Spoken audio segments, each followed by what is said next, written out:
नमस्ते फ्रेंड्स, मैं डॉक्टर सुषमा चौधरी। आज के ब्लॉग में हम बात करेंगे वायरल हेपेटाइटिस पर। वायरल हेपेटाइटिस एक बहुत ही गंभीर बीमारी है और ये बहुत कॉमन भी है। ये बेसिकली क्या है?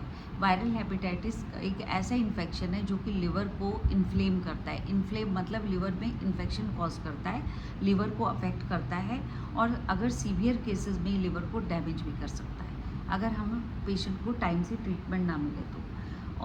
वायरल हेपेटाइटिस बेसिकली कितनी तरह का होता है? Viral hepatitis A, B, C, D and E, ये कई तरह का होता है, लेकिन मोर कॉमनली ये वायरल हेपेटाइटिस ए और hepatitis B are more common.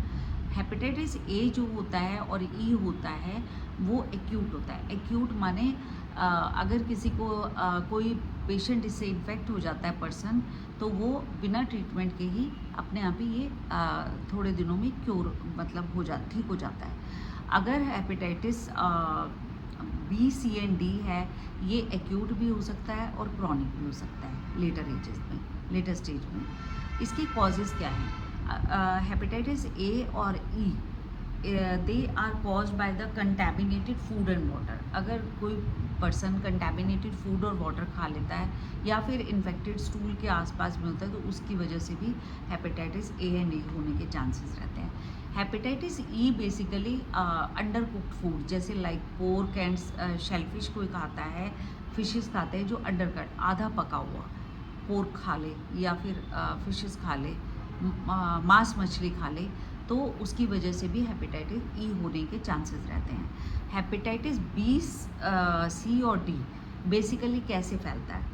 ये इन्फेक्टेड नीडल से फैलता है during dialysis, during blood transfusion, during IV line किसी को लगाते हैं तो उस समय भी इन्फेक्टेड नीडल अगर यूज़ करते हैं, ड्यूरिंग ब्लड ट्रांसफ्यूजन बेसिकली, और ड्यूरिंग सेक्सुअल इंटरकोर्स और इन्फेक्टेड पार्टनर के साथ रहने से, तो ये, और ड्यूरिंग डायलिसिस में भी हम इन्फेक्टेड निडल वगैरह कुछ यूज़ करते हैं तो उससे भी बहुत ज़्यादा फैलने का खतरा रहता है। इसका डायग्नोस्टिक मेथड क्या है? कैसे पता लगाया जा सकता है कि किसी को हेपेटाइटिस हो गया है? तो इसका हम ब्लड टेस्ट से पता लगाया जा सकता है। ब्लड टेस्ट देते हैं तो उसमें सारा हमारा आ जाता है कि कौन सी टाइप का वायरल डिजीज़ हो गई है और कौन सी टाइप का हेपेटाइटिस है। बेसिकली ए और बी ज़्यादा कॉमन है हमारे यहाँ पर। इसका जो कॉम्प्लिकेशन क्या है? इसकी कॉम्प्लिकेशन ज़्यादातर अगर हम इसको ट्रीट ना करें, इस पे ध्यान ना दें, तो सिरोसिस ऑफ लिवर हो सकता है या फिर कैंसर हो सकता है लिवर का। इसके सिम्टम्स क्या है? इस कैसे पता चलता है अगर हमारी बॉडी में हेपेटाइटिस बी है, ए है या समथिंग लाइक दैट, तो हमें पता कैसे चलेगा? हमारा यूरिन जो है डार्क येलो कलर का होगा, हमारी स्किन भी डार्क कलर की हो जाएगी, हमें टायर्डनेस फील होगी, and one should feel dizziness like and also abdominal pain, vomiting, like diarrhoea और इनडाइजेशन, जिसको हम बदहज़मी बोलते हैं। तो ज़्यादातर हमें ऐसे पता चलेगा, इन सब सिम्टम से पता चलेगा, हमें डाउट हो जाएगा कि हम इससे ग्रसित हैं। लेकिन फिर भी हमें कम्प्लीटली पता नहीं चलेगा, हमें ब्लड टेस्ट कराने से ही पता चलेगा कि बेसिकली ये हमें हेपेटाइटिस हो गया है। ये more commonly health care workers के स्ट्रीम में होता है, जैसे क्योंकि वो ज़्यादातर इन्फेक्टेड पेशेंट्स के साथ रहते हैं, इन्फेक्टेड सिनेरियो में रहते हैं। तो ये कैसे प्रिवेंट हो सकता है? प्रिवेंशन इसका बहुत अच्छा है।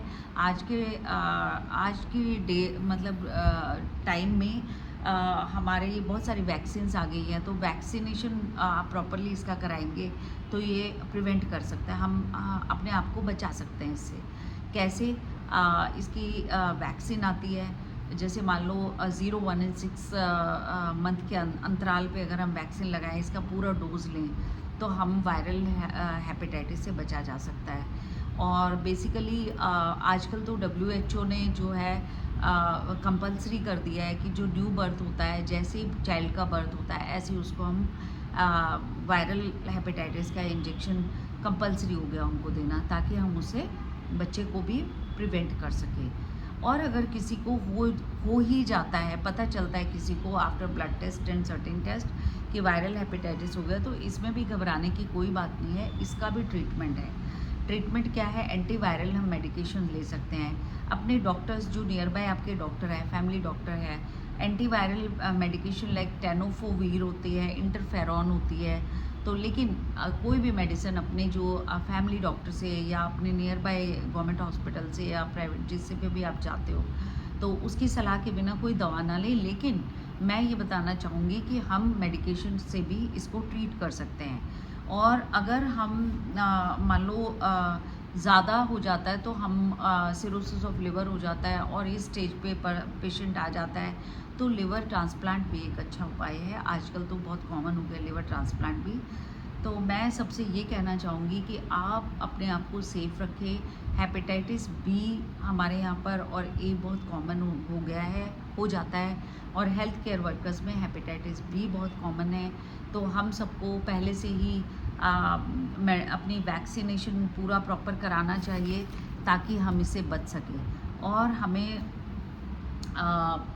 इस चीज़ से अपनी दिनचर्या को जो है बहुत अच्छा रखना चाहिए। मैं तो फिर से आपको इस व्लॉग में भी यही बताना चाहूँगी कि अपनी दिनचर्या की शुरुआत योगा और प्राणायाम के साथ करें, जिससे क्या होगा कि आपको कोई भी बीमारी होगी ही नहीं। आपके अंदर एक पॉजिटिविटी आएगी। आपको एक्सटर्नल हीलिंग के साथ एक्सटर्नल मान लो आप स्ट्रेचिंग करते हैं या कोई भी योगा आसन करते हैं, एनी एक्सरसाइज, तो आपको खुद भी पॉजिटिव फील होगा और अंदर से भी आपके इंटरनल ऑर्गन्स भी हील होते हैं। सपोज़ आप कपालभाति लाइक भस्त्रिका प्राणायाम, 5 तरह के प्राणायाम आप ज़रूर करें और उससे बहुत ज़्यादा हीलिंग होती है। और सबसे ज़्यादा इम्पॉर्टेंट मैं ये बताना चाहूँगी कि अपने ओबिसिटी पे कंट्रोल करें, अपना मोटापा कम करें।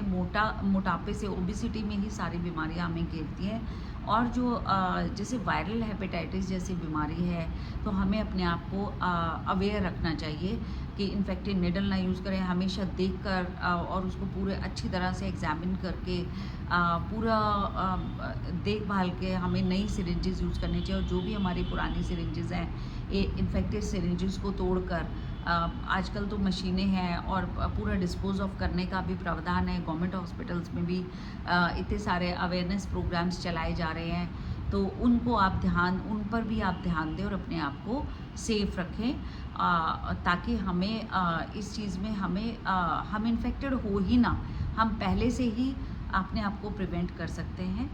Thank you so much. नमस्ते।